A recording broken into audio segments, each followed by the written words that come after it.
Toba टेक्सिंग district account office के खजाना मुलाजमीन ने अपने मुतालबात के हक में आज से 2 घंटे रोजाना की बुनियाद पर कलम छोड़ हड़ताल शुरू कर दी है। मुलाजमीन ने अपने बाजों पर स्याह पट्टियां बांध रखी और दफ्तर के बाहर एहतजाजी धरना दिया है। एहतजाजी शुरा से खिताब करते हुए पंजाब अकाउंट सर्विस एसोसिएशन के सदर शेर अफजल खान महोटा ने कहा कि शोबा फाइनेंस अकाउंट ऑफिस के मुलाजमीन के साथ सौतेली माँ जैसा सलूक रखा जा रहा है। इस मौका पर दीगर मुकर्रीन ने कहा कि इनका मुआशी एहतसाल बंद किया जाए और हमारी 20% अपग्रेडेशन, ट्रेजरी अलाउंस और सर्विस स्ट्रक्चर को फौरी तौर पर तस्लीम किया जाए। हमारे साथ काम करने वाले फेडरल गवर्नमेंट के हमारे दोस्त हैं, हमारे भाई हैं, हमारे साथ काम करते हैं। कभी वो एक असाइनमेंट कर रहे होते हैं, कभी हम कर रहे होते हैं।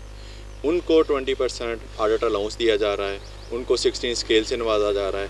उनके साथ जो दूसरे सारे प्रमोशन का स्ट्रक्चर है उनका हमसे बहुत बेहतर है। फाइनेंस डिपार्टमेंट के इस रवैये के ख़िलाफ़ आज हम इस हड़ताल पे मजबूर हुए हैं और हमारा लाहे अमल ये है कि 20 तारीख तक हम रोज़ाना 10 से 12 2 घंटे की हम कलम छोड़ हड़ताल कर रहे हैं। लेकिन अगर हमारे मुतालबात ना माने गए तो 22 तारीख से हम मुकम्मल हड़ताल और तालाबंदी पे चले जाएंगे। मुकर्रीन ने खबरदार किया कि अगर 36 घंटों के अंदर अंदर हमारे मुतालबात तस्लीम ना किए गए तो मुकम्मल दफातर की तालाबंदी कर दी जाएगी और दफातर की तालाबंदी की बिना पर पेश आने वाले मुश्किलात की तमाम तर्जुमादारी महकमा फाइनेंस के रबाब इख्तियार पर आयद होगी। कैमरा मैन रशीद अंजम के साथ सुल्तान महमूद, टोबा टेक्सिंग।